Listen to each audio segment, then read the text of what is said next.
comportement ya Ndeko Kamere.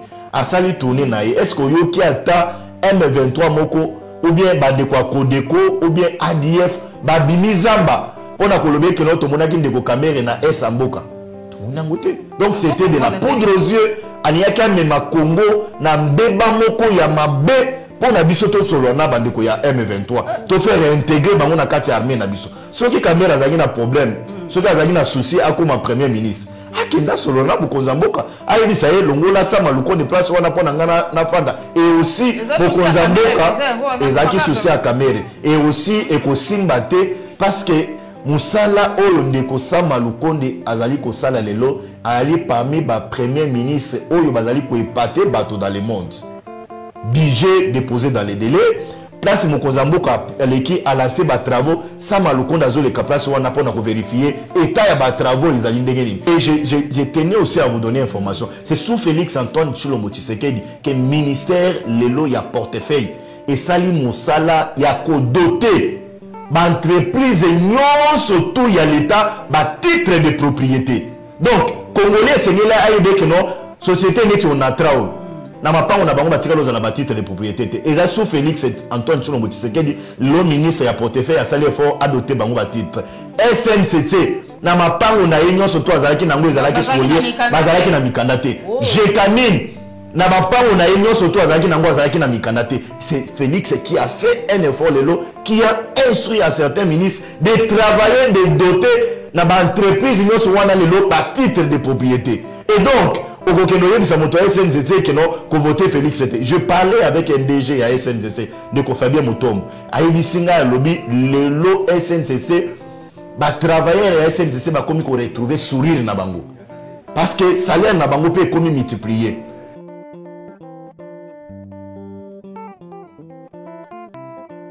Poso elamu bandeko esengo mingi ya okuta na bino pe ya kobanda poso na bino lelo nazo yambela bino mwana mboka Bazin Pembele tokosola masolo ya mboka aliso moto ako présenter te et ali pemba la liboso te na yambi awa na la Lyon Télévision officielle papa Bazin Pembele mbote mingi.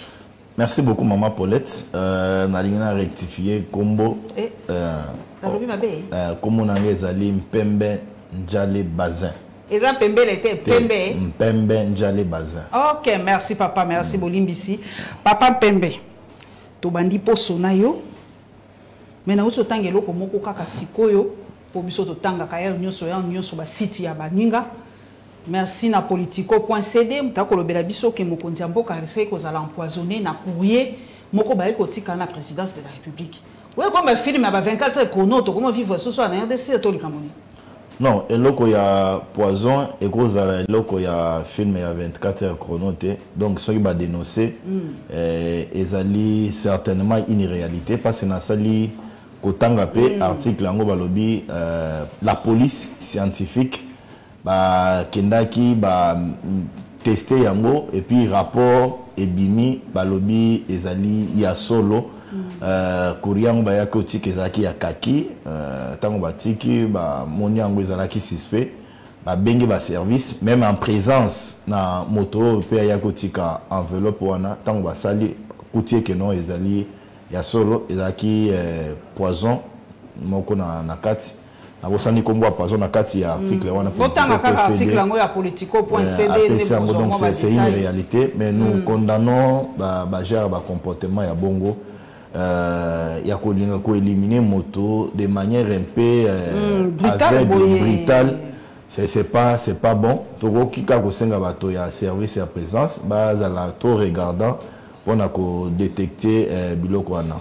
Merci papa na moi information yo po esali moi pasi mingi na motema mais toko banda pena likambo yo ezotungisa bana mboka mingi Nicolo yo bazongisi vraiment sur la sellette accord ya Nairobi nayebi ke bino boali bino nyonso ba membre union sacrée mais au sala moi koko sombo ke yo ali moto a papa Bahati pe na ko yoka pe moi nungu au CAFDC to banda mbala moko to banda non na parti ya papa Bahati bato mingi bali mais content na ko yoka ba bruit ebele balobi na boyi penza papa Bahati eli kamo portenga plainte te po dossier okomaki olobi okoporter plainte na bato nyonso ba ko lobango mais ali actualité papa il faut bato balobela ngo kaka en tout cas tu es un homme public, donc ba acte na yo ma makambo ba position bato il faut ko yo kaka papa bato mingi ba koloba ke batie ba récompenser ba o ba bundite ba o bazaki na lutte sur le terrain te ba pesi kaka ba yi famille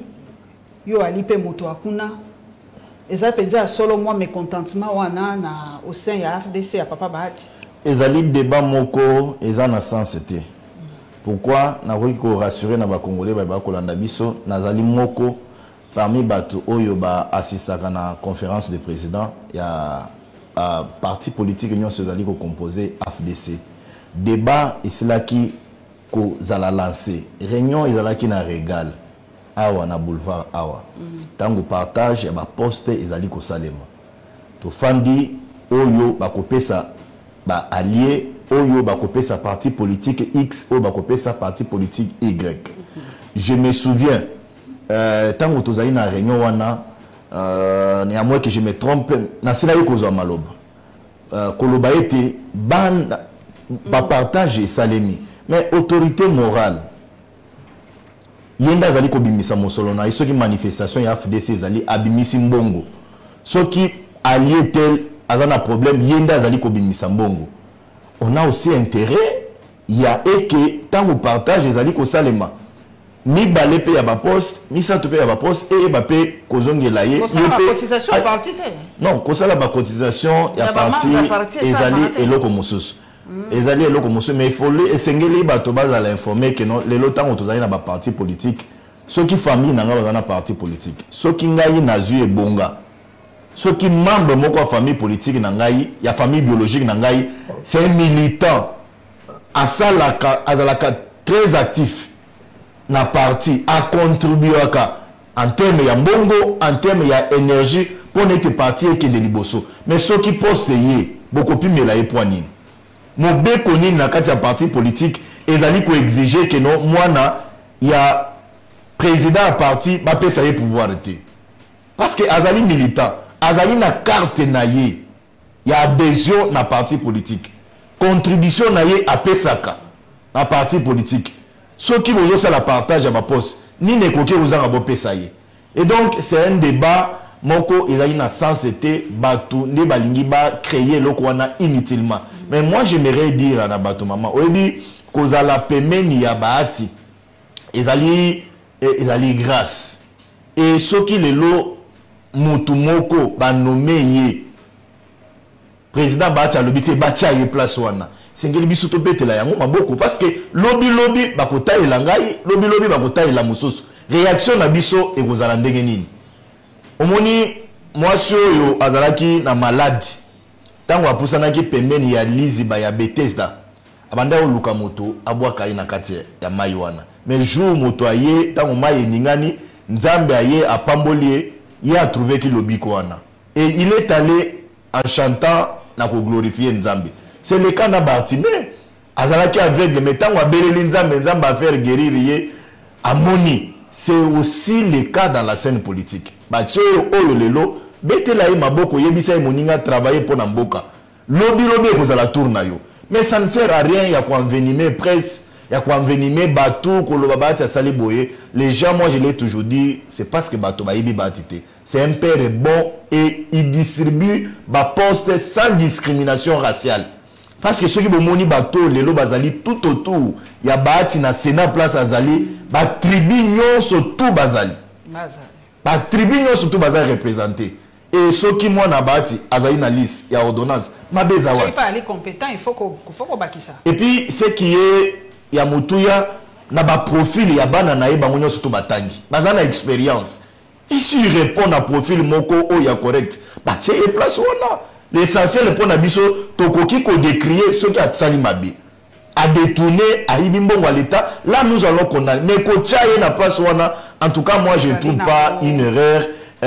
Ezalika na bato, ba yebite, ba koki, koleka na ba média, ba lobane, ba zo loba bongo. Mais biso, ba fils maison, to yebi eke, azali wana papa na eda che ete, biso nyon surtout, à l'unanimité, tout cela il faut décider que non à la place à Zawa. Merci papa Mpembe. Tokende siko on a lisolo et ope kosa abana mboka moi passi.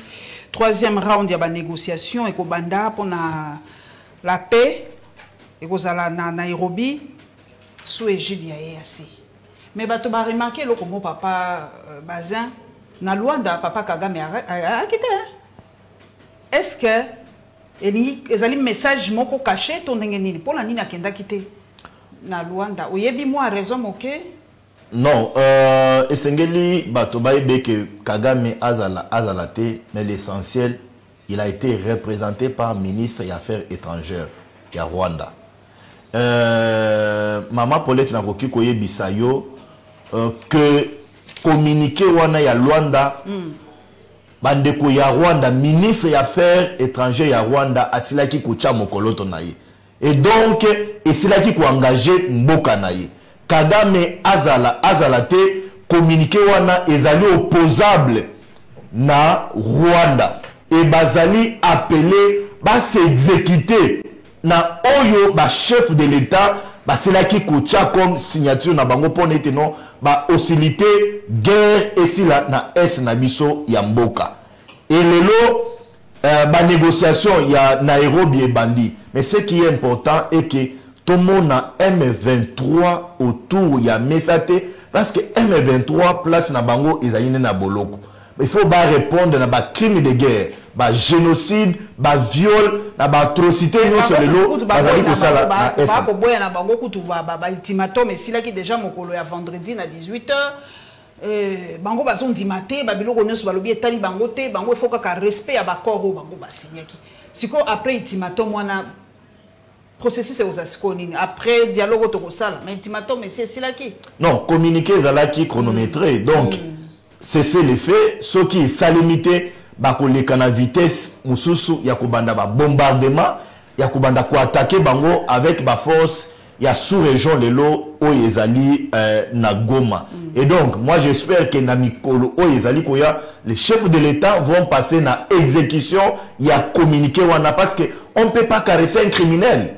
Ba M23 ba mata ba kita cette fois-ci c'est l'affaire avec histoire ya brassage na kati armée na biso parce que yangonde c'est là qui ko faire infiltrer biso yangonde zali ko déstabiliser biso lelo to sili ko identifier bango ke bazali ba criminels ce ne sont pas des Congolais. Moi je ne peux pas comment comprendre un Congolais oyo azali ko buma Congolais mususu pona eloko wana a réclamant comme une revendication et donc ils doivent répondre na ba fenango et ngana ko senga na ba chef de l'État au bazana na Nairobi lelo ba négociation et bandi ba pour parler et bandi M23 aya na mesate sengeli bacha yi de côté parce que ezali mouvement moko terroriste on négocie pas avec ba terroristes. Est-ce que la communauté internationale to ba mususu ba qualifier M23 de groupe terroriste ba benga ka bango ni?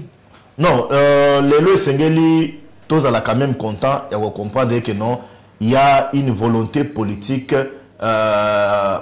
très manifeste. La diplomatie congolaise aujourd'hui est en train de pousser certains occidentaux à réagir en rapport avec la question à M23.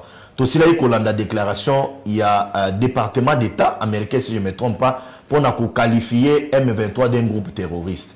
Tout cela est qu'on a l'Union européenne, na ba assise na bango ko senga na gouvernement congolais ba réintégrer M23 te na kati ya armée na biso donc ba avancer ezali ya ebele ezali une façon te papa Bazin ndenge na ko yoka ponga tanga bana mboka mina nda ko zwa son de cloche bana mboka nyoso na ba oyo baza les plus extrêmes possible balobi papa na ngai yalika une façon ya ko sepelisa biso ya ko boma moto te ya ko tia mafuta ne baloba ko ambe bobo balingi ba yokisa biso oyo biso to lingi ko yoka mais sur le terrain makambo za ndenge wana te to monaki na francophonie ndenge bazo yambana ndenge bazo seka ndenge bazo sala makambo na bango donc balobi c'est de la poudre aux yeux. Yo kanisi ndenge nini que communauté internationale a un double langage. Bon, il est vrai que les guerre tozali nango ezali communauté internationale azali ko imposer biso yango. Pour na répondre na batante ya ba firme mususu o ezali ko exploiter ba minerai na biso na est mboka na biso. Ça c'est une évidence. Mais ya mutuya ezali ya biso lelo ko pousser gouvernement batia ba moyens nécessaires logistique moko ya mutuya na disposition ya armée na biso oyo lelo bazali ko lakisa na kokelo ba bokasité na bango mayele na bango efficacité na bango sur terrain ezali nde biso peuple bande ko na biso o bazana est mboka na biso koyebisa bango ba collaborer bien na armée na biso ba yeba comment ko dénoncer tout moi banzela nyonso tout ennemi azali kokota parce que ba état lelo bazali na ba amité ba état nyonso to azali na intérêt. Nous avons un intérêt majeur ya ko sécuriser ba frontière na biso et nous n'avons pas intérêt ya ko se confier ebelé na ba déclaration ya communauté internationale. Sengeli tous na ba réserve ebelé mais tout ça la de confiance na armée na biso et aussi ça il faut le souligner volonté politique o lelo ezali na kati ya mokonzi ya mboka Félix Antoine Tshilombo Tshisekedi pona kosila na ba tonyoso to andeko ya Codeco ba FDLR ba M23 ezali très manifeste et le chef de l'État est très déterminé pour en finir avec cette histoire là. Donc on a intérêt à accompagner volonté politique wana. Et aussi je suis content na message au président de la République a cela pour lancer pour un recrutement na kati ya armée na biso na yo kete no na niveau ya Kito na lelo presque 8000 jeunes congolais déterminés pour na bazala na armée ba défendre intégrité territoriale na biso ba défendre patrie mboka na biso. Ce sont les choses à féliciter et je profite à micro na yo pour na koyebisa ba jeune mususu o bazali ko douter o bazali na ba réticence ba rejoindre armée na biso parce que tous en armée moko très patriotique armée moko nationaliste pour nous non tosilana na banguna o lelo bazali ko andeye biso de manière aveugle na esamboka na biso. Papa Pembe balobi mokonzi ya mboka asali appel wana, c'est vrai asali qui déjà fait appel il y a réconciliation ça fait déjà quelques mois mais bato balobi ndenge nini appel ango bazo formaliser en beauté appel kaka boye mais il faut quand même bakano, il faut quand même moi espace réconciliation ko ça makaka na mopepeto, il faut quand même moi encadre moko bato ba solo la ndenge nini ezo sali makaka tete siko elo nini faut tout ça la pona ko formaliser appel wana ya mokonzi ya mboka. Maman oyebi ce qui to énumérer ba nombre ba dialogue to ziongo na République démocratique du Congo et apporter Congo atteint 1%. Au contraire, ba dialogue nyonso ekeyi na au détriment ya mboka na biso. Pour preuve, tala ba dialogue nyonso to esalimina zo dialogue ya Kodio. Tango balancer dialogue ya Kodio ezalaki et que partage ya pouvoir ekozalate. Mais tango ba interlocuteur tango ba tobaye ba se retrouver likolo ya mesa oyaye na cahier de charge na ye oyaye na cahier de charge na ye et à la fin il y a ba résolution wana c'était le partage du pouvoir. Mutualité dans l'armée abomi moto dans l'opposition azana parti politique et mon côté on les allait attendre ancrage sur l'étendue de la République. Atikalo ça la déclaration politique était à ça la manifestation politique mon côté. Mais tant que y a dialogue ezali a profité à sauter premier ministre, abimi ministre X, abimi ministre Y, à continuer na ba mandataire. Et aujourd'hui, il s'est condamné logique. Oyo bandeko ya INC bayaki nango. Ndeko Kamere asali tourner amani na ye. Alobi triangle moko ya dialogue Rwanda, Uganda na M23. Il y a tanga M23 papa tanga ka bamboka. Non maman, mais oyo azali ko agresser biso lelo c'est connu que c'est Rwanda de azali kotinda ba pion na ye M23. Tango zo benga. La senga ba so na ba M23 to na Rwanda mbala moko. Mais tango zo benga Rwanda aya likolo a mesa. Donc tu fais appel au M23. Parce que so na nani kasi. Mais il fallait que tout dans la Cameroun. Donc Cameroun a eu sa peuple congolais à négocier na ba tout oyo bazo ba commettre ba crime contre l'humanité, ba génocide, ba viol. Non, on peut pas mboka pe ke ko so na bango tanga ko abandaka bokonzi te pona ko lukaka solution na paix yango. Donc lelo bo changer forme donc plus que ça ko solola. Parce qu'on a Nairobi to sani. Ko solola na M23 ezali c'est une haute trahison. Bon, yo lobby ko so na M23 haute trahison. Mais to so na Rwanda ko na Nairobi te. Non, ko solola na Rwanda soki Rwanda ye likolo a mesa ezali nde pona koyebisa Rwanda azwa ba bomina ye ba terroriste na ya longola bango na territoire national na biso. pas qu'on fait réintégrer bango, pas brassage na kati armée na biso. Là les autres na biso poto bimisa bango bango voici. Mais armée na biso zo bunda sur terrain. Armée na biso zo bunda sur terrain et nous avons intérêt ya ko encourager bango. Na banda ko condamner maman comportement ya Ndeko Kamere. Asali tourner na est-ce que yo ki ata M23 moko ou bien bandeko Kodeko ou bien ADF ba bimizamba pona kolobe que notre monaki Ndeko Kamere na Esamboka. Donc c'était de la poudre aux yeux. Aniaka mema Congo na mbeba moko ya mabe pour na biso to solo na bandeko ya M23. To faire réintégrer bango na kati armée na biso. Soki Kamere azali na problème, soki azali na souci akoma premier ministre. Akenda solo na Bokonzamboka. Ayebi sa ye longola sa maluko de place wana pona ngana na fanda. Et aussi Bokonzamboka ezaki souci à Kamere. Et aussi ekosimbate parce que Moussala oyo Ndeko Sama Lukonde azali ko sala lelo ali parmi ba premier ministre oyo bazali ko épater bateau dans le monde. Budget déposé dans les délais. Place Mokonzamboka leki a lancé ba travaux Sama Lukonde azole ka place wana pona ko vérifier état ya ba travaux ezali ndenge nini. Et on l'a vu prendre son courage du haut ya COP 27 si je ne me trompe pas. Kozwa de vivre voix comme ça ko yebisa Ndeko Paul Kagame yonde ozali mobomi.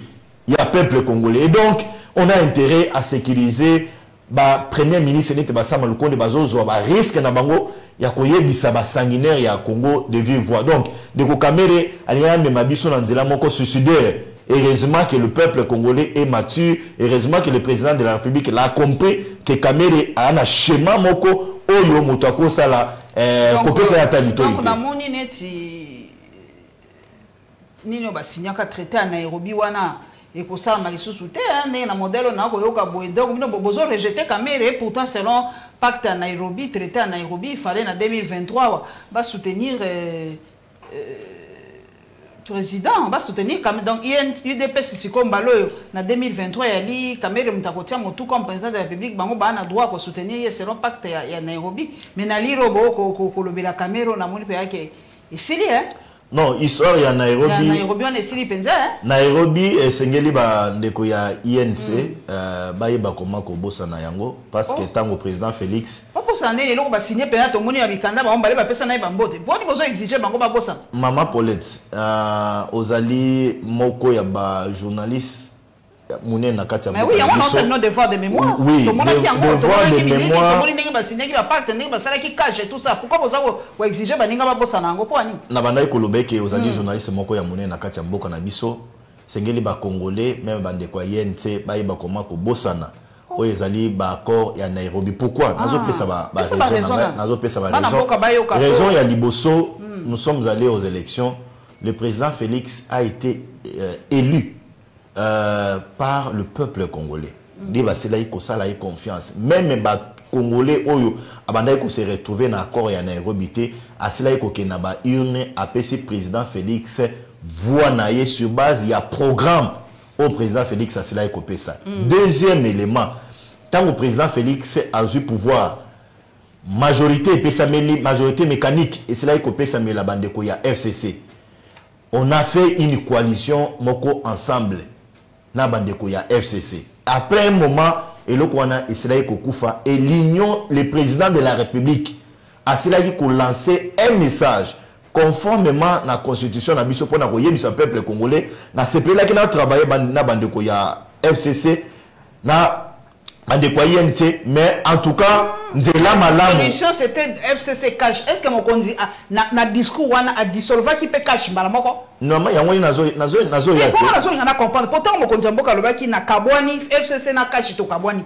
Est-ce que mon kondi pas lobaki na nini to et bendi malako a dissolution wana pe bendi pe dissolution cash malamoko? Parce que na kati ya dissolution wana la partie prenante nyo surtout bazali na kati. Donc, les chefs a fait ce que nous appelons en français Taboura Raza. Ah, Zaki Peka, non, oui, oui, le chef de l'État a fait Taboura Raza. Non, il faut pas comprendre. Il faut comprendre.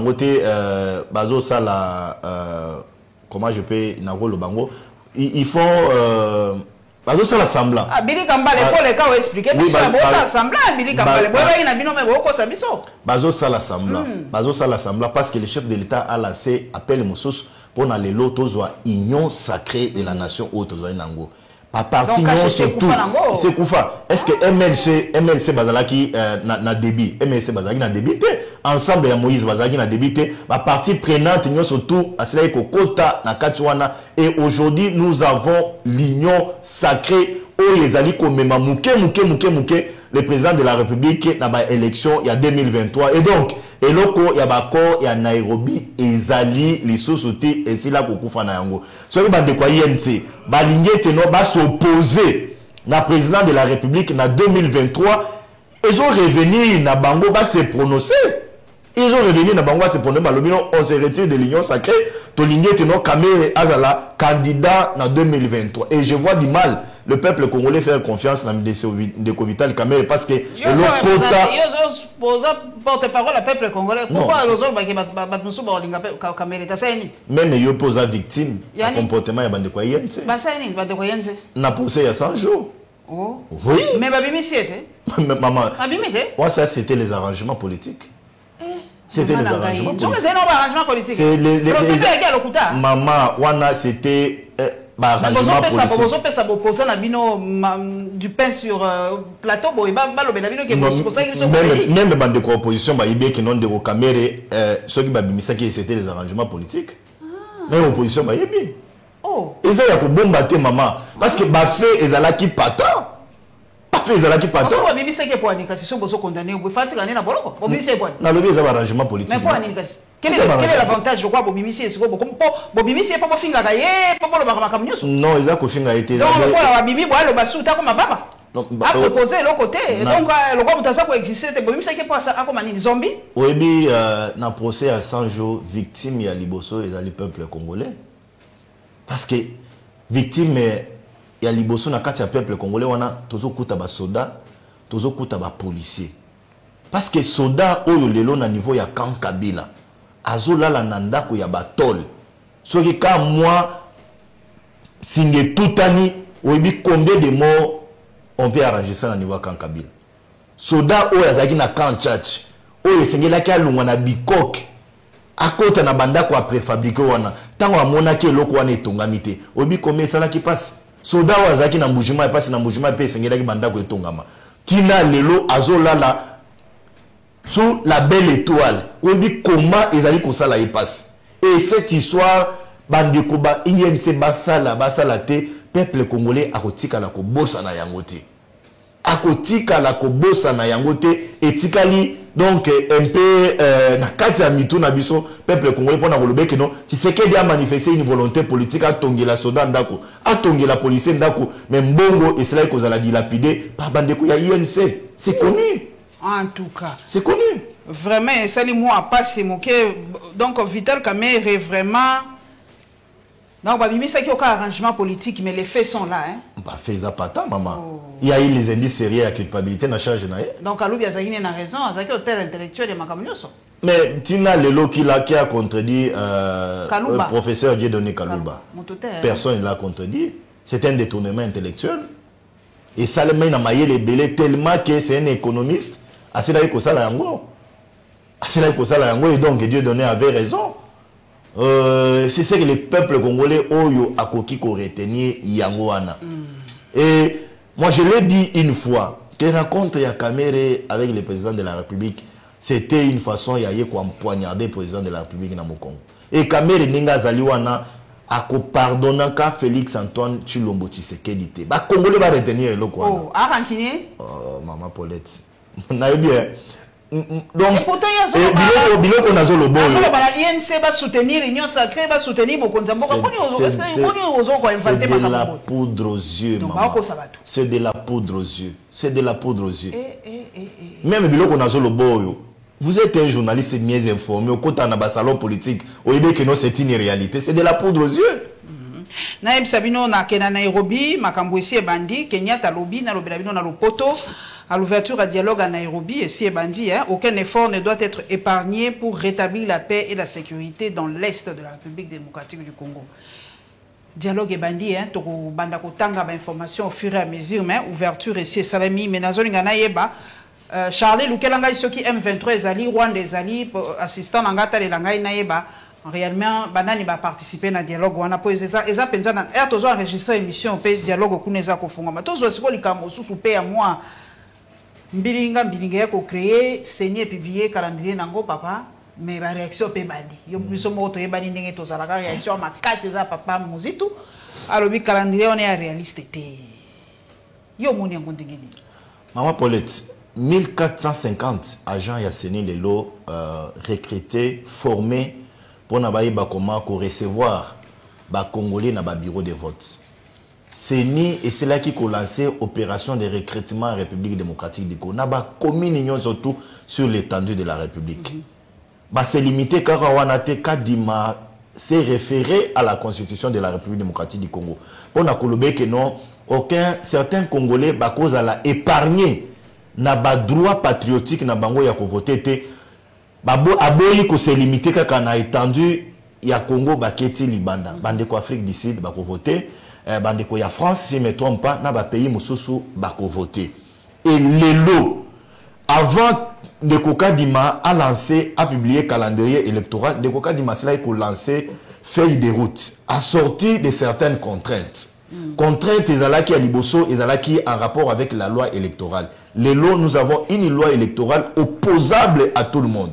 L'opposition, société civile, majorité. Parce qu'ils allaient publier dans le journal officiel. Contrainte à Mibale, c'était en rapport avec Mbongo Moussolo. Et nous avons tous appris que 4 millions, 40 millions, c'est 400 millions de dollars, 400 millions de dollars, ils allaient décaisser dans le gouvernement et PC bureau Yasseni. Et à part ça, tout cela est comme on a autorité Yasseni, se déplacer à Séoul pour na kokende avec maison où ils allaient qui gagné qui appel d'offres pour na ba livrer biso ba machine à voter. Et donc la situation a beaucoup évolué et aujourd'hui en République démocratique du Congo, tous les bakiti électoraux où ils permettent ba Congolais ba kende na ba élection. Ndeko kadima soki kaka wana te abimisi calendrier électoral. Calendrier électoral wana abimisi ngo na ba date. La date, il y a le 24, si je ne me trompe pas, janvier 2024. Nous aurons un président de la République démocratique du Congo réélu. Nakati Mboka Nabiso. Et il revient le lot na bandeko. Il y a des Congolais, oyo bazali acteurs politiques parce que c'est ni ezali organe moko technique. Et s'il y a publié déjà calendrier et zongeli biso acteurs politiques to ba comment se comporter to ba comment s'organiser pour être notre pesa maponami et ça les mana 2023 parce qu'ils allaient biso to kendara na ba élection mais sur le plan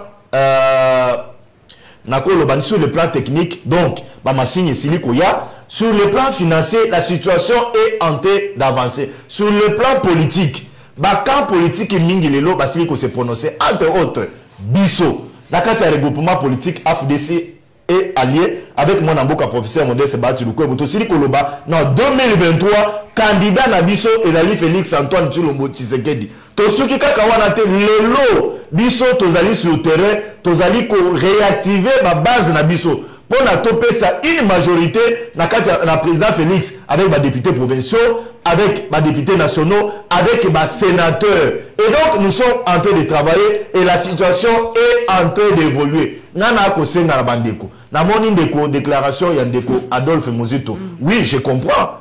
Parce que Bazali opposition.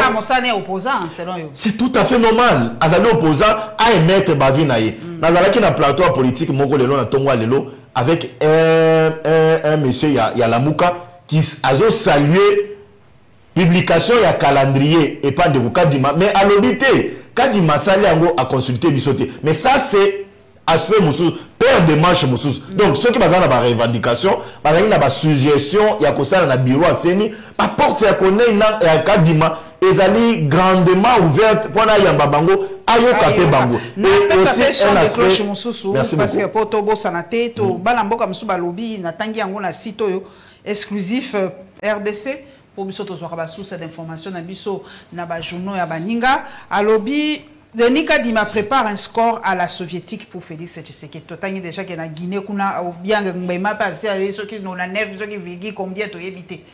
Perouana ya bana mboka o bakoloba ke Denis Kadima ko préparer yango cour constitutionnel ezali déjà acquise ba makambo belé nani na moto abwaniao. Est-ce que Denis Kadima est à la solde de Félix Antoine Tshisekedi? Loba pe abo solo po eza penza pe revendication pe ko banga ya bana mboka. Maman Paulette, naroki koyebisa yo que ce n'est pas s'inventer. Je peux être parmi les communicateurs où les lots bazali ko vulgariser l'action du président de la République démocratique du Congo avec preuve. Je prends le cas d'une ville, d'une province. Ce qui les lots aux aïna au Katanga. Aux Unzela, il y a Kasumbale sa Sakanya. Na yebisi yo mama. Au Kolobe que non. Félicitations au président de la République Félix Antoine Tshilombo Tshisekedi. Ce qui a commis na port sec, il y a Sakanya, où ils allaient ko sale malelo frontière entre République démocratique du Congo et Zambie. Ce qui est aussi cette mission, je vais prendre soin na tin de la image parce que j'étais là, j'ai filmé. Na ebisio au Koloba, où ils a Congo. Ce qui est tali port sec, il y a Sakanya. Na ebisio donc côté il y a import, il y a export. Nenge ce que Tani Mama Paulette au lobby, en tout cas coup de chapeau la président de la République Félix Antoine Tshilombo Tshisekedi. Et ce qui a gagné, ce que aux là à partir de Kasumbale ça tient comme Sakanya. Okomona nzela mobimba wana ba école na ba village nyon surtout les écoles construites par Félix Antoine Tshilombo Tshisekedi. Je vais vous envoyer les images. Parce que dans les images, j'ai fait cette route-là. Et donc, pour le président Félix en 2023, Kadimazan a intérêt à préparer récite ou bien réélection, il y a président Félix était. Les alliés d'action na yende ekoloba. Le Congo a quitté na budget nini otozaki na lelo pour na to comme na budget il y a 14,6 milliards na République démocratique du Congo. Et donc, l'effort est énorme au président Félix a conjugué sur le terrain en termes d'enseignants, avec la gratuité d'enseignement. Et puis, sourire au lien le lot azali kopesa, na ba soda, na ba policier, et puis na ba travailleur et la fonction publique. C'est sous Félix Antoine Tshilombo Tshisekedi qu'on a su qu'à la fonction publique, nous avons les doublons. Mais Moussala et je tenais aussi à vous donner information. C'est sous Félix Antoine Tshilombo Tshisekedi que le ministère Lelo y a portefeuille et Sali Moussala y a doté l'entreprise et surtout il y a l'État titre de propriété. Donc Congolais c'est là à aider que non société n'est on a trao. Na mapa on a bango batika loza na titre de propriété et ça sous Félix Antoine Tshilombo Tshisekedi le ministre ya portefeuille a sali effort adopté bango ba titre SNCC na mapa on a union surtout azalaki nango ezalaki spolié bazalaki na mikanda te Jekamine na mapa on a union surtout azalaki nango azalaki na mikanda te. C'est Félix qui a fait un effort lelo qui a instruit à certains ministres de travailler de doter na ba entreprise union sur wana lelo ba titre de propriété. Et donc je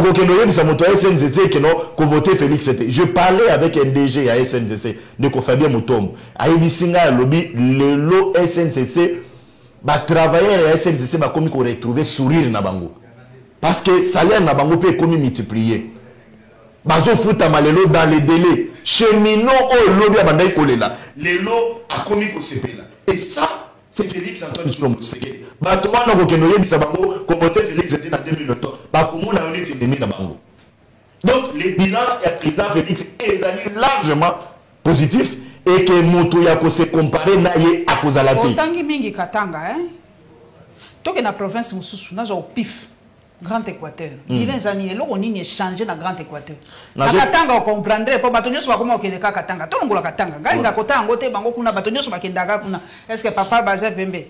Yo kendaki na Grand Équateur pour tali ba réalisation. Tangelanga nano ya Grand Équateur. Na sengeli nazala sincère vis-à-vis à conscience nanga, je n'ai pas encore fait depuis que le président Félix a na pouvoir na kena no Katanga te. Grand Équateur. Na kena no Équateur te Grand Équateur te, mais j'ai un élément. OK. Na cela ekola ndeko Jean-Pierre Bemba Gombo. Bemba azali n'importe qui na Congo na biso. Et puis Bemba karesaka te na langage. Tango Bemba azali ko kitakuna azali ko loba. et que na tikalo mona courant na village ni na Gemena ou bien na place ni Boité depuis que Congo tikalo za la Congo c'est sous Félix et na moni nzela c'est sous Félix et na moni courant donc c'est une preuve éloquente pour moi barrage en bout à ça ko sala ekufa ya ngone bazu barrage mosusu apparemment ezalité mais nazo ke l'édition na province na lobby Équateur na lobby Katanga nazo ke l'édition na Kasai soko kiti lelo na Kasai okomona école hôpital de référence c'est la Mouya ezali tongami sous Félix Antoine Tshilombo Tshisekedi ultra moderne aujourd'hui école épée du 4 janvier c'est sous Félix Antoine Tshilombo Tshisekedi na mupompa epa na bango soko ke le lokuna ba image ezali nazo yebisa yo azo sala mama e bongo na kwilwe pa na ngai ozape na moi idée loni asami kuna na kena no kuna te na koki ko torturer conscience na ngate na ebité bande kwa kulu soki bakolanda bazolanda biso bakoyeba comment kopesa soki ba travaux ezali ko sala makuna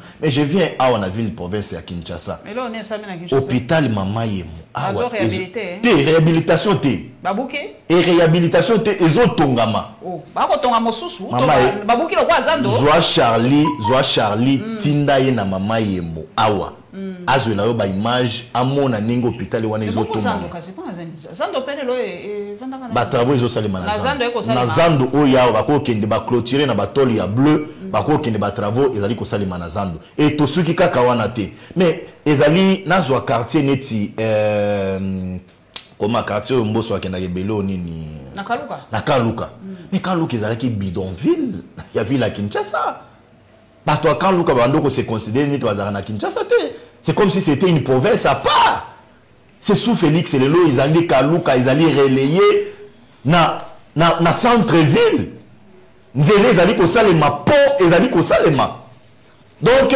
ba action ezali belé mais na lobité et que non on to bandako zela na Félix Antoine Tshilombo Tshisekedi asali a comme non il y a beaucoup à faire na kati ya mboka na biso République démocratique du Congo. Non, deuxième mandat ezali constitutionnel et deuxième mandat ezali très légitime et deuxième mandat ezali non contestable parce que azali na ba appui ya minene ba parti politique ya minene mama obi na kati ya mboko oyo soko zui parti politique ni ta FDC ezali ko soutenir yo ozali na chance parce que tozali implanté partout na ba coin recoin nyonso tout FDC ezali au mona drapeau nango ezongenga donc c'est un travail énorme au bati à sali le lot il est incontestable et nous avons intérêt à pérenniser musalo ezali ko salem tozo moi fait mon kwa node pour na kokipe kozanga kolobela ngote po bala mboka ba réagir na ba fait nyonso na réseaux sociaux image moko sala ki buzz ya mwana moko adiembela ki na motuka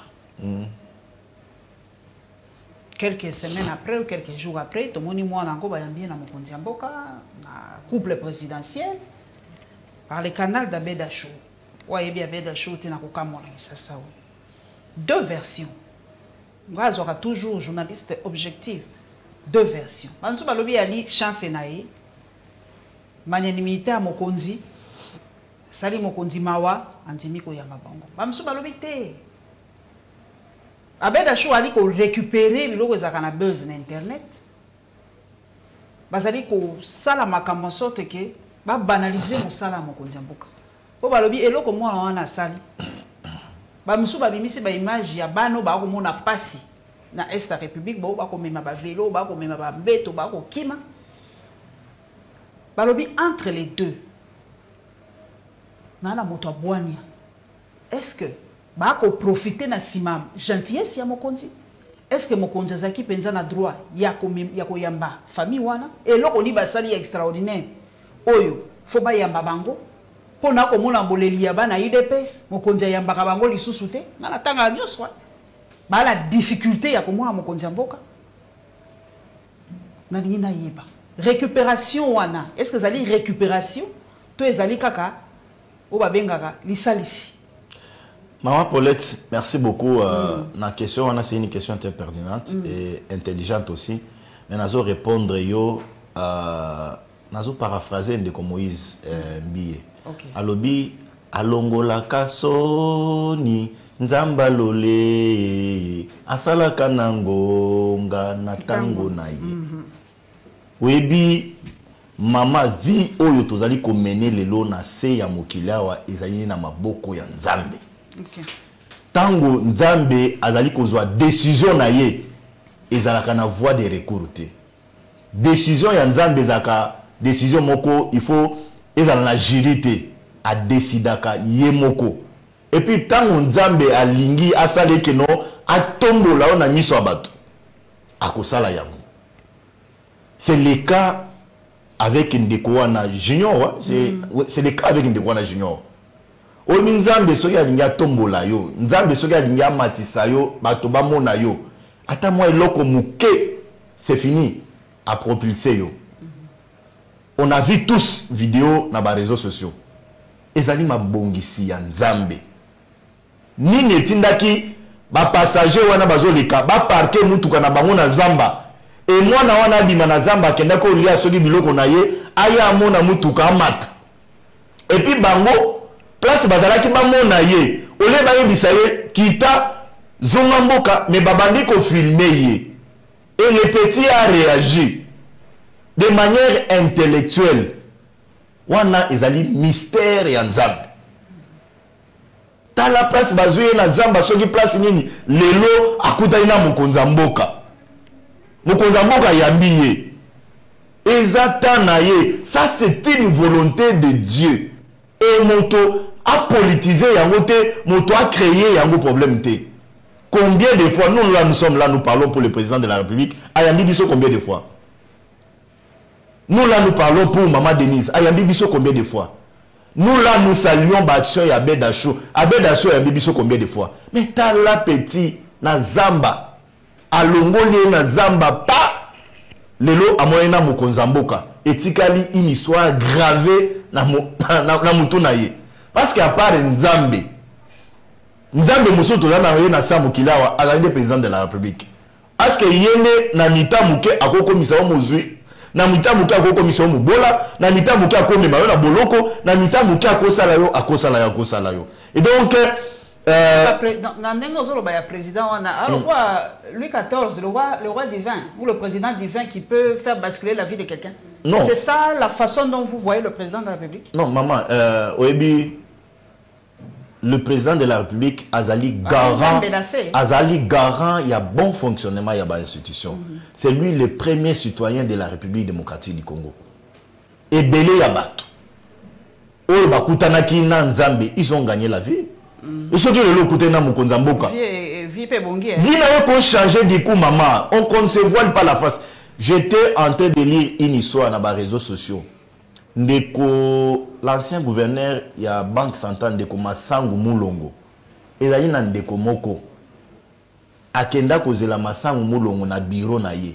Tango Monika Masangu azoleka asimbie na loboko. Lobi papa na lingi lelo pambola ngai. Na lingi lelo changer vie na ngai.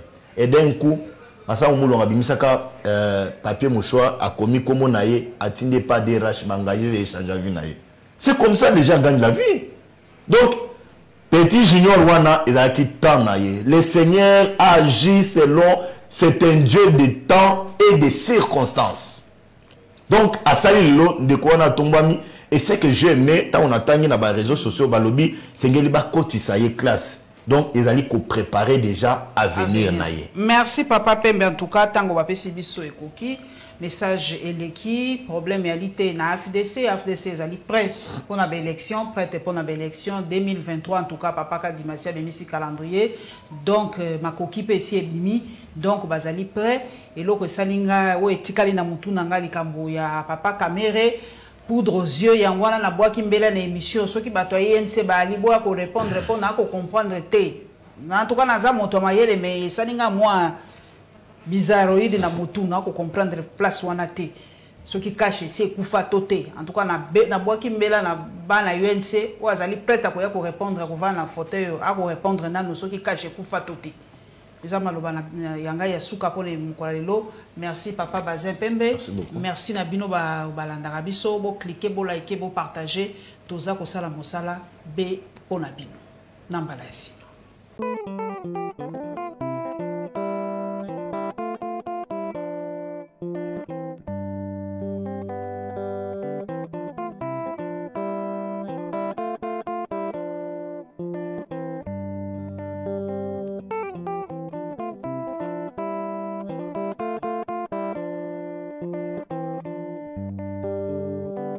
Thank you.